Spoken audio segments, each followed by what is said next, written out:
রাজ্যে ঢোকার পর থেকেই বারবার বাধার মুখে রাহুল গান্ধীর ন্যায় যাত্রা। প্রথমে কোচবিহার আর এবার মুর্শিদাবাদ। শুক্রবার মুর্শিদাবাদের কান্দি থেকে রোড শো করে বীরভূমের উদ্দেশ্যে যাওয়ার কথা ছিল রাহুল গান্ধীর। তবে মাধ্যমিক পরীক্ষার কারণে তাকে সেই অনুমতি দেয়নি জেলা প্রশাসন। প্রতিবাদে কান্দি সাঁইথিয়া রাজ্য সড়ক অবরোধ করে বিক্ষোভ দেখান কংগ্রেস ও বাম দলগুলির কর্মী সমর্থকেরা। প্রশাসনের বিরুদ্ধে অসহযোগিতার অভিযোগ প্রদেশ কংগ্রেস সভাপতি অধীর রঞ্জন চৌধুরীর। বলার পর সেটা বন্ধ হয়েছিল, অস্বীকার করবো না। তারপরে কিন্তু আমরা বলিনি, যতক্ষণ ছেড়া আছে ততক্ষণই বলেছি। আমরা কোনো মিথ্যা অভিযোগ কারোর বিরুদ্ধে করিনি। তারপরে পতাকা ফেস্টুন ছাড়া বন্ধ হয়ে গেছিলো। মালদায় কোনো প্রোটেকশন ছিল না, আমি বলেছিলাম আপনাদের মধ্যে প্রোটেকশন নাই। সেই প্রোটেকশন মুর্শিদাবাদে পেয়েছি, সেটা স্বীকার করছি। সরকারের কাছে যখন সহযোগিতা পাচ্ছি স্বীকার করছি, যখন সহযোগিতা পাচ্ছি না অস্বীকার করছি। তো আজকেও সহযোগিতা চাইছি, হাত জোর করে বলতে চাইছি প্রশাসনকে, বাংলার সরকারকে, যে রাহুল গান্ধীজিকে অন্তত শান্তিপূর্ণভাবে পশ্চিমবঙ্গ থেকে বিদায় নেওয়ার ব্যবস্থা করে দিন। রাহুল গান্ধী কনভয় যাত্রা এই মুহূর্তে পশ্চিমবঙ্গ সরকার আটকে দিয়েছে। সেটাকে যখন পর্যন্ত পারমিশন না দেওয়া হয় আমরা অমরণ অনশনে বসতে চাই।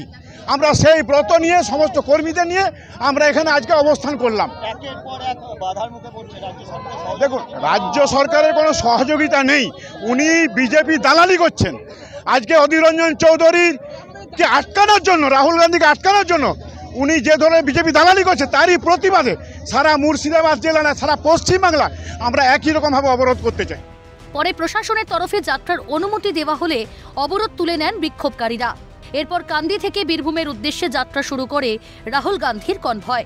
পথে গোকর্ণ হাসপাতাল মোড়ে কংগ্রেস ও বামকর্মী সমর্থকেরা ওয়ানাডের কংগ্রেস সাংসদকে শুভেচ্ছা জানান। সেই সময় রাস্তার ধারে মানুষের উপস্থিতি ছিল চোখে পড়ার মতো। এরপর বড়ুয়া কুলিমোড় খড়গ্রাম হয়ে ন্যায়যাত্রা বীরভূমে প্রবেশ করে। একের পর এক বাধার উপরেও মুর্শিদাবাদ থেকে কার্যত বিপুল সাড়া নিয়ে বেরিয়ে গেলেন রাহুল গান্ধী।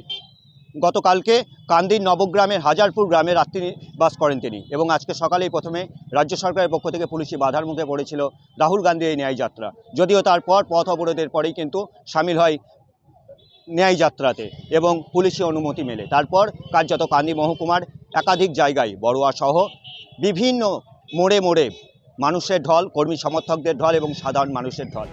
এদিকে নির্দিষ্ট সময়ের প্রায় 2 ঘন্টা পর বীরভূমে প্রবেশ করে রাহুল গান্ধীর কনভয়। জেলার মারগ্রাম থানার মাঝিপাড়াতে রাহুল গান্ধীকে সংবর্ধনা দেন বীরভূম জেলা কংগ্রেস সভাপতি মিল্টন রশিদ। এরপর রাহুল গান্ধীর কনভয় রাজগ্রাম উদ্দেশ্যে যাত্রা শুরু করে। পথে প্রতাপপুরের একটি পরিত্যক্ত পেট্রোল পাম্পে মধ্যাহ্নভোজ সারেন রাহুল গান্ধী। সেখানে প্রায় 1 ঘন্টা বিশ্রাম নিয়ে বেলা 3টে নাগাদ ফের যাত্রা শুরু করে রাহুল গান্ধীর কনভয়। পথে ওয়ানাডের কংগ্রেস সাংসদকে দেখা যায় কখনো বসে, আবার কখনো হুট খোলা গাড়িতে দাঁড়িয়ে জনগণের উদ্দেশ্যে হাত নাড়তে। তবে এই যাত্রাপথে কোনো মাইক বা পথসভার অনুমতি পাওয়া যায়নি, জানিয়ে ক্ষোভ উগরে দেন কংগ্রেস ও বাম দলগুলোর কর্মী সমর্থকেরা। যারা ক্ষমতায় আছে তারা অন্য কোনো বিরোধী দলকে কোনো পারমিশন দেয় না, সব জায়গাতেই টানাহেজরা করে পারমিশন নিতে হয়। আমার ধারণা তারা এইসব নিয়ে যত জলঘোলা করবে তত পশ্চিমবঙ্গের মানুষ তৃণমূল বিরোধী হবে। আপনারা তো সেই র্যালিতে অংশগ্রহণ করার জন্য? না, আমরা র্যালিতে অংশগ্রহণ করার জন্য আসিনি, যেহেতু এটা নির্বাচনের সঙ্গে কোনো বিষয় নেই। এর সঙ্গে মূলত গোটা ভারতবর্ষে সংবিধান ধ্বংস করার যে কাজ চলছে সেইটার বিরুদ্ধে কংগ্রেস বেরিয়েছে। এরপর বিকেলে রাহুল গান্ধীর কনভয় পৌঁছায় বীরভূমের মুরারইতে। সেখানে রাহুল গান্ধীকে স্বাগত জানান কংগ্রেসের নেতা কর্মীরা। বিরোধীদের অভিযোগ, বাংলায় বিরোধী দলের যে কোনো কর্মসূচিতেই বাধা দিতে অতি সক্রিয় হয়ে ওঠে প্রশাসন। মুর্শিদাবাদে রাহুল গান্ধীর ন্যায়যাত্রায় প্রশাসনের বাধাদানের যে অভিযোগ সামনে আসছে, তাতে বিরোধীদের সেই দাবিকেই কি মান্যতা দিচ্ছে না? এর দায় কার? ভিক্টর বন্দ্যোপাধ্যায় ও ভোলানাথ চক্রবর্তীর রিপোর্ট, ক্যালকাটা নিউজ।